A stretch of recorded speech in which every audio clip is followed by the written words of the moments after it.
ډیرو محترم مسلمانانو، یو بهترین وظیفه او د هر حلال حاجت د فاره، د هر حلال کسب د فاره، د حلال روزۍ ګټلو د فاره، دغه رنګ ستاسو څومره حلال حاجتونه دي نه پوره کیږي، هغه به ان شاء الله د بهترین وظیفې سره پوره شي. صرف یو پیر درود شریف ویل دي او یو پیر سورت اخلاص قل هو الله احد سورت ویل دي. محترمو، ستاسو هر رنګه مسائل به الله جل شانه ان شاء الله ضرور ختموي او په ګرانټۍ سره به ان شاء الله جل شانه ختموي. ځکه په دې وظیفې زما پوخ یقین دی او کله هم چې وظیفه په یقین سره وشي، په پوخ یقین سره، نو الله جل شانه هغه حاجت سر ته رسوي. نو تاسو هم دا وظیفه ان شاء الله په پوخ یقین سره وکئ. تاسو به ان شاء الله نه امید نه فاتح کیږئ او د الله جل شانه هغه دربار او د الله تعالی وسیع خزانه چې کومې د الله تعالی سره موجود دي، د هغې نه به تاسو ته ان شاء الله د حاجت په بهترین انداز او بهترین طریقې سره رب العالمین ان شاء الله پوره کوي. نو دا بهترین او اسانه وظیفه ان شاء الله تاسو خامخا وکئ. السلام علیکم ورحمت الله وبرکاته. ډیرو معزز و محترم او قابل قدر مسلمانان ورونو خویندو، ان شاء الله تاسو به خیر روغ به الله تعالی مو دغه رنګ روغ او خوشاله سات. الله تعالی مو کامیاب او کامران ک. تعالی تمام حاجتونه پوره ک.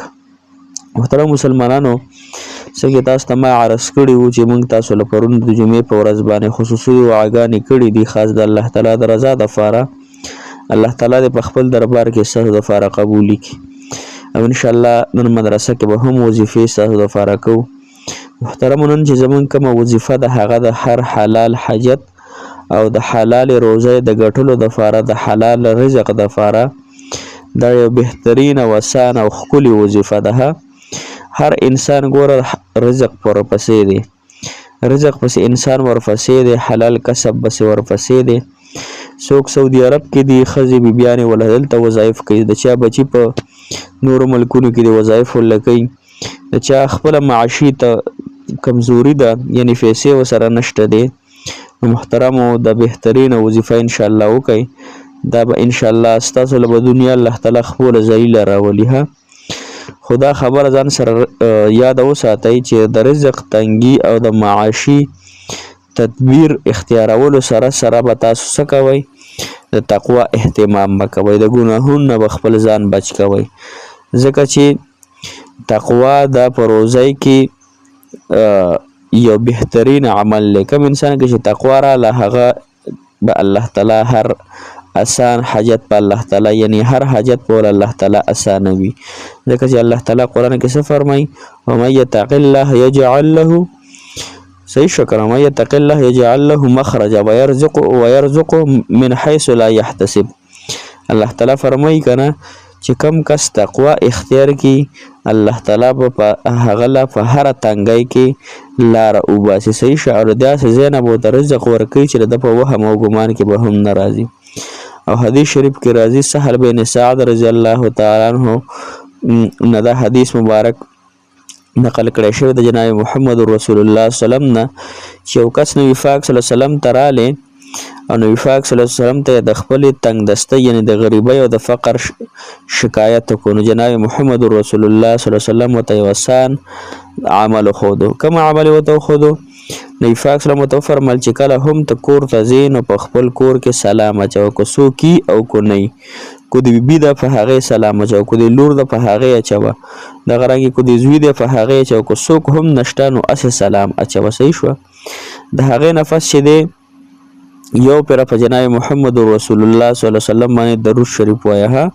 ها درود شریف چې تاسو له درځي هغه تاسو وایي صلی الله علیه وسلم. دا وایي که دا نه درود ابراهیمي کوم چې موږ مونځ کې وایو دغه درود شریف وایه یو پیره. او یو پیره سورت اخلاص قل هو الله احد الله الصمد لم یلد ولم یولد ولم یکن له کفوا احد. دا یو پیره سورت وایه. یو پیره سلام وکړه، یو پیره درود شریف وایه او یو پیره سورت اخلاص قل هو الله احد سورت وایه. نو محترم مسلمانانو، هغه کس چې دی هغه په دې باندې عمل وکړه صحابي، نو څو ورځې پس هغه الله تعالی په دغه په رزق کې دومره فرواني راوسته، دومره وسعت یې پکې راوست چې هغه به خپلو فرشته دارو ته او خپلو ګاونډیانو ته هم بیا خرچه ورکوله. نو دا یو صحیح حدیث دی. محترم مسلمانانو ما چې کوم تاسو ته ذکر کو نو لہذا تاسو خپل ځانونه د ګناهونو نه بچ کئ او د فرایضو اهتمام کوئ او کور ته داخلېدو په وخت کې سلام نه پس یو پیره درود شریف نه پس یو پیره سورت اخلاص د پابندۍ سره وایي او بله کو هر مانځه نه پس یو پیرم دا وظیفه کولی شو نو ډېره زیاته به ښي اللهم اغفر لی ذنبي ووسع لی فی داري وبارک لی فی رزقي دا چې څوک یو پیره وي الله تعالی به د ګناهونه معاف کېدله به الله تعالی وسیع روزي ورکوي او الله تعالی به دله بهترین غټ کور هم ورکوي. صحیح شوه. او د رزق د کامیابی د رزق د پراخۍ دپاره د ماښام او ماسوتن په منځ کې یو پیره صورت واقعه وایي ها دا انشاءالله خامخا دا درې څلور عمله په خپله زندګۍ کې راوله انشاءالله تاسو به هیڅ چاته حاجت نه وي بلکې تاسو به غریبانانو سره مرستې کوئ غریبانانو له به ورکړه کوئ او دغه رنګې ستاسو خاوندان ستاسو ورونه ستاسو په خپله هم ځان له دا وظیفې کوئ هلکان چې کوم دي او جوانان هغوی د هم ځان له دا وظیفه شروع کړي انشاءالله تاسو دا یو 15 شپږ ورځې مسلسل پابندۍ سره وکړئ تاسو به الله تعالی بهترینه صله درکړي او تاسو ته به انشاءالله واضحه شي چې واقعي دا وظیفه او دا عمل ډېر زیات بهترین دی. دغه طریقې سره انشاءالله دا شروع کوئ موږ هم دعاګانې درته کوو چې الله تعالی دې ستاسو حاجتونه